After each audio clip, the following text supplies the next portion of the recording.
Students, आज हम लोग राजस्थान के इतिहास में एक नया चैप्टर शुरू करेंगे। इससे पहले हम लोगों ने पढ़ा राजस्थान में किसान आंदोलन के बारे में। आज हम लोग पढ़ेंगे राजस्थान में जनजातीय आंदोलन, जिसमें मुख्य रूप से मेर, मीणा और भील आदिवासी जनजातियों के द्वारा किस तरह से अंग्रेज़ सत्ता और महाराणाओं के विरुद्ध विद्रोह किया गया, उसके बारे में पढ़ेंगे। बच्चों, यदि राजस्थान की स्थिति देखी जाए तो राजस्थान में जो सामंतवाद था और ब्रिटिश साम्राज्यवाद के मध्य जो एक गठबंधन हो गया था, जिस तरह से यहाँ के राजाओं ने अंग्रेज़ों को सहयोग दिया, तो उसके विरुद्ध, उसके प्रतिरोध स्वरूप मेर और भील आदिवासी जातियों ने विरोध किया, अंग्रेजी सत्ता का भी विरोध किया। और राजस्थान के जो महाराणा थे, जिन्होंने अंग्रेज़ों का साथ दिया, उनका भी विरोध किया। जनजाति आंदोलन जो था वो 1818 से आरंभ होकर 19वीं सदी के अंत तक यह जारी रहा और लगातार आदिवासी जनजातियों के लोग अपने विरुद्ध जो संघर्ष हुए, जो प्रतिबंध लगाए गए अंग्रेज़ों के द्वारा, महाराणाओं के द्वारा, उनका उन्होंने खुलकर प्रतिरोध किया।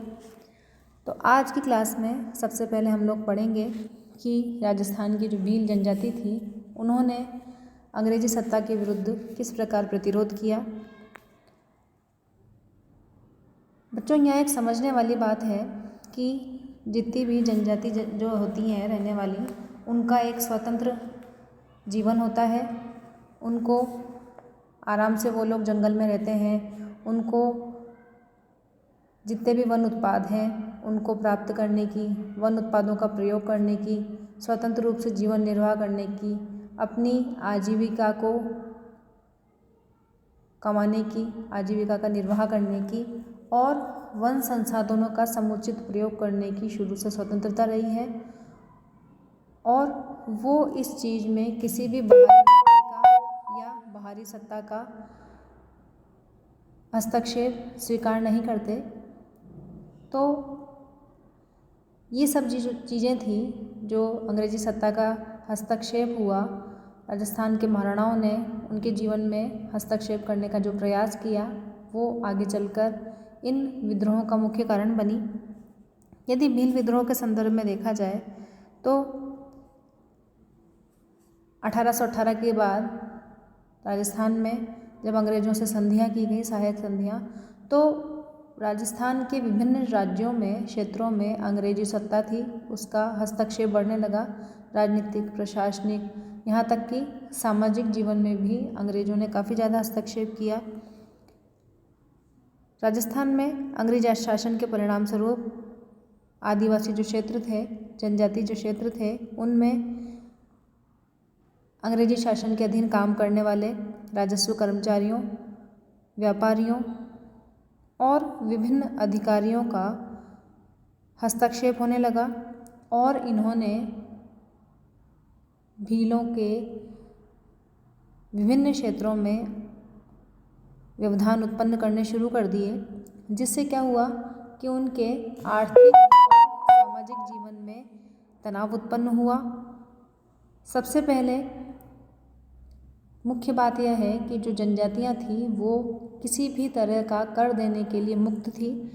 वो राज्य को किसी प्रकार का कोई कर नहीं देती थी, लेकिन जैसे ही अंग्रेजी सत्ता आई, उसने कुल राजस्व का एक भाग निर्धारित कर दिया कि इतना भाग भीलों को राज्य सरकार को देना होगा। उन पर नए नए तरीके के कर लगाए गए।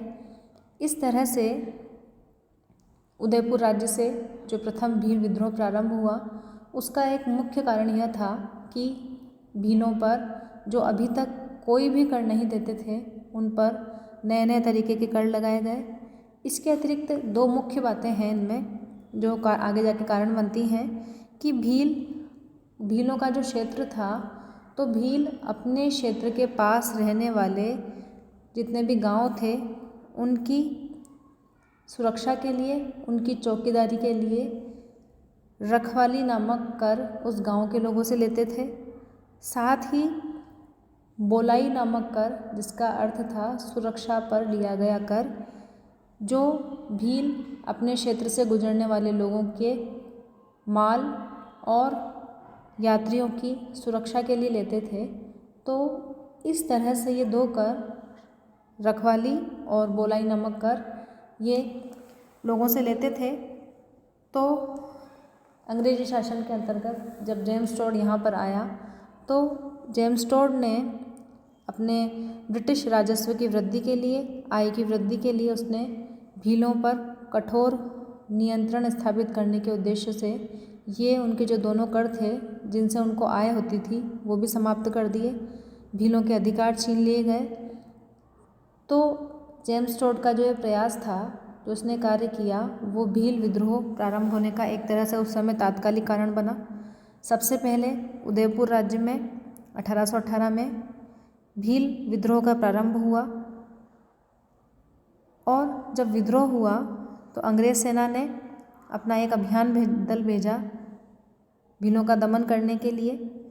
जनवरी 1823 में ब्रिटिश और राज्य की जो सेनाएं थी उन्होंने दिसंबर 1823 तक भील विद्रोह को दबाने में सफलता प्राप्त की, लेकिन कभी भी इतनी जल्दी भीलों के विद्रोह को दबाया नहीं जा सका। भील विद्रोह के संबंध में प्रारंभ में डूंगरपुर राज्य की स्थिति काफ़ी गंभीर थी। 12 मई 1825 को डूंगरपुर राज्य में लिम्बा राबारू एक क्षेत्र था, वहाँ के भीलों ने और अंग्रेज़ों ने एक समझौता किया, जो वास्तव में यह समझौता अंग्रेज़ों की तरफ से भीलों पर थोपा गया था। इस तरह से भील विद्रोह की तरफ से कोई शांतिपूर्ण स्थिति उत्पन्न नहीं हुई। इसी दौरान 1826 में गरासिया भील मुखिया दौलत सिंह और गोविंदरा ने अंग्रेज़ों और उदयपुर राज्य के विरुद्ध वापस से विद्रोह कर दिया। जो पुलिस थाने थे राज्य के अंग्रेजी सेना के, उन पर हमला किया गया, अनेक सिपाहियों को मार दिया गया। अंत में जब 1828 में दौलत सिंह ने आत्मसमर्पण किया तो यह भील विद्रोह समाप्त हुआ और अंग्रेज़ों के द्वारा भीलों का दमन करने के लिए 1836 में जोधपुर लीजन नामक एक सेना का गठन किया गया, जिसका मुख्यालय प्रारंभ में कहाँ रखा गया? अजमेर रखा गया और मार्च 1842 में इसका मुख्यालय अजमेर से हटाकर सिरोही राज्य के एरनपुरा में स्थापित कर दिया गया। तो इस तरह से हम देखते हैं कि भील विद्रोह किस तरह से प्रारंभ हुए, प्रारंभ में क्या तात्कालिक कारण थे, क्या मुख्य कारण थे और किस तरह से अंग्रेज सत्ता ने इसका दमन किया। अब अगला प्रयास देखिए कि अंग्रेज सरकार भीलों के विरुद्ध दमनात्मक पूर्ण नीति अपना रही है, तो उनके विरुद्ध अंग्रेज सेना के प्रयास क्या रहते हैं, क्या कार्यवाही करती हैं वो। भारत में जो भीलों की प्रथम सेना थी वो खानदेश भील कॉपर्स के नाम से बम्बई प्रांत में स्थापित हुई। अंग्रेज़ों की शुरू से यही नीति रही कि अगर भीलों को नियंत्रण में करना है, उनकी स्थिति को कमज़ोर करना है, तो उन पर किसी न किसी अंग्रेज अधिकारी की सख्त निगरानी की आवश्यकता है, तभी वहाँ उन क्षेत्रों में शांति की स्थापना की जा सकती है। तो इस बात का प्रयास किया अंग्रेज़ों ने कि भीलों पर नियंत्रण करने के लिए एक सेना बनाई जाए, उसका गठन किया जाए। मारवाड़, मेवाड़, डूंगरपुर, बांसवाड़ा और प्रतापगढ़ ये राज्य ऐसे थे जिन्होंने सेना के गठन के लिए कुछ धनराशि देने के लिए वो लोग तैयार हो गए। इसके बाद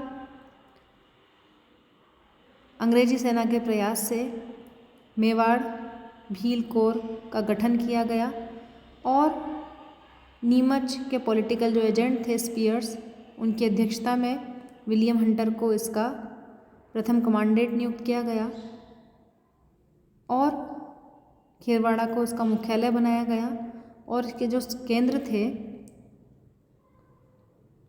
जो इसके अधीनस्थ थे खेरवाड़ा मुख्यालय के अधीन, वो थे कोटड़ा, उदयपुर, माउंट आबू, अजमेर और कुशलगढ़ में रखे गए। मेवाड़ के जो भील क्षेत्र थे उसमें खेरवाड़ा और कोटड़ा में 2 सैनिक छावनियाँ स्थापित की गई। इस तरह से जब उस समय की स्थिति देखते हैं बच्चों, तो अंग्रेज़ों ने हमेशा प्रयास किया कि भीलों के विद्रोह को दबाया जाए, उनको शांत रखा जाए।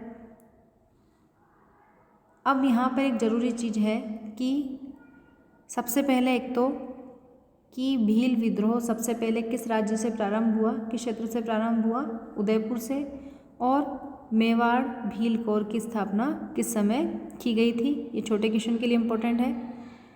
आगे हम पढ़ेंगे कि 1860 से 1900 के दौरान भील विद्रोह की क्या गतिविधियां रहीं। 1857 तक अंग्रेज़ों को यह संदेह था कि 1857 के विद्रोह के साथ साथ मेवाड़ में और अन्य क्षेत्रों में भील भी विद्रोह कर सकते हैं, लेकिन उस समय तक भील जनजाति के लोग 1857 की गतिविधियों से अनभिज्ञ थे। साथ ही भील, गरासियों और मीणा की पलटनें जो थी वो 1857 तक अंग्रेज़ों की स्वामी भक्त बनी रही। 1867 में खेरवाड़ा और डूंगरपुर के मध्य देवलपाल क्षेत्र के भीलों ने उत्पात मचाना शुरू किया। 1818 से भीलों की गतिविधियां लगातार जारी रही और जब अंग्रेज़ों ने उनको दमनात्मक पूर्ण तरीके से दबाना शुरू किया तो भीलों ने उतने ही उग्र तरीके से उनका विरोध किया। 1881 से 82 के दौरान जो अंग्रेजी सत्ता के विरुद्ध विद्रोह हुआ भीलों का, वो सबसे भयंकर था। अंग्रेज़ों ने क्या किया, उस समय जो कारण बने 1881-82 के दौरान उदयपुर राज्य में प्रारंभ होने के, उसका मुख्य कारण था कि जो भील जनजाति थी वो अपने अपने क्षेत्रों में, जो अपना उनका जंगल का क्षेत्र था, उसमें महुआ की शराब बनाते थे। ये उनका एक दैनिक कर्म था। इस पर अंग्रेज़ों ने प्रतिबंध लगा दिया। साथ ही भीलों के देवता ऋखवदेव के मंदिर को राज्य के सीधे नियंत्रण में ले लिया, जो उनकी धार्मिक भावना पर आघात था। ऐसी स्थिति में भीलों ने अपने ऋखवदेव मंदिर के पुजारी खेमराज के कहने पर विद्रोह का प्रारंभ किया। यहाँ से जब विद्रोह प्रारंभ हुआ तो 26-27 मार्च 1881 को राज्य के प्रतिनिधि अमान सिंह और अंग्रेज प्रतिनिधि लोनारगन के नेतृत्व में सेनाएं आगे बढ़ी और इन्होंने बारापाल पहुंचकर भीलों की झोपड़ियों में आग लगा दी। ऐसी स्थिति में क्या हुआ कि 30 मार्च को विद्रोही भीलों और राज्य की सेना के बीच युद्ध की स्थिति उत्पन्न हो गई। 8000 भीलों ने राज्य की सेना और अंग्रेजी सेना को घेर लिया। इस दौरान प्रमुख नेता थे गामेती नीमा, खेमा और जोयता, इनके प्रमुख नेता थे भीलों के। इस दौरान अंग्रेज सरकार ने प्रयास किए कि भीलों के साथ शांतिपूर्ण समझौता किया जाए, लेकिन प्रारंभ में इसमें कोई सफलता नहीं मिली। लेकिन बाद में महाराणा का जो एक निजी सचिव थे श्यामल दास और ऋखवदेव मंदिर के पुजारी खेमराज भंडारी के प्रयासों से दोनों के मध्य एक समझौता हुआ। किसके मध्य? भीलों के मध्य और अंग्रेज़ों के मध्य। 25 अप्रैल 1881 को इस तरह से समझौता तो कर दिया गया, लेकिन इसके बाद भी भीलों के विद्रोह जारी रहे। अंग्रेज़ों ने निर्दयतापूर्ण तरीके से इन विद्रोहों का दमन किया। इस तरह 19वीं सदी में 1818 से प्रारंभ होकर 1900 ईस्वी तक भीलों के विद्रोह लगातार जारी रहे। इसी दौरान हम लोग पढ़ते हैं भील आंदोलन के दौरान आपसे पूछा जाता है एग्ज़ाम में कि भील आंदोलन में गोविंदगिरी का योगदान क्या रहा और मोतीलाल तेजावत का योगदान क्या रहा। इनके भगत आंदोलन के बारे में पूछा जाता है गोविंद गुरु के, और मोतीलाल तेजावत ने एक ही आंदोलन चलाया, उनके बारे में पूछा जाता है डिटेल में। तो इनके बारे में पढ़ना काफ़ी इम्पोर्टेंट है, तो ये हम अगली क्लास में पढ़ेंगे। सबसे पहले आप लोग देखिए कि भील विद्रोह की प्रारंभिक स्थिति क्या थी, क्या क्या कारण थे, इनके बारे में ध्यान से पढ़िए और जहाँ आपको दिक्कत होती है वहाँ पूछिए। धन्यवाद।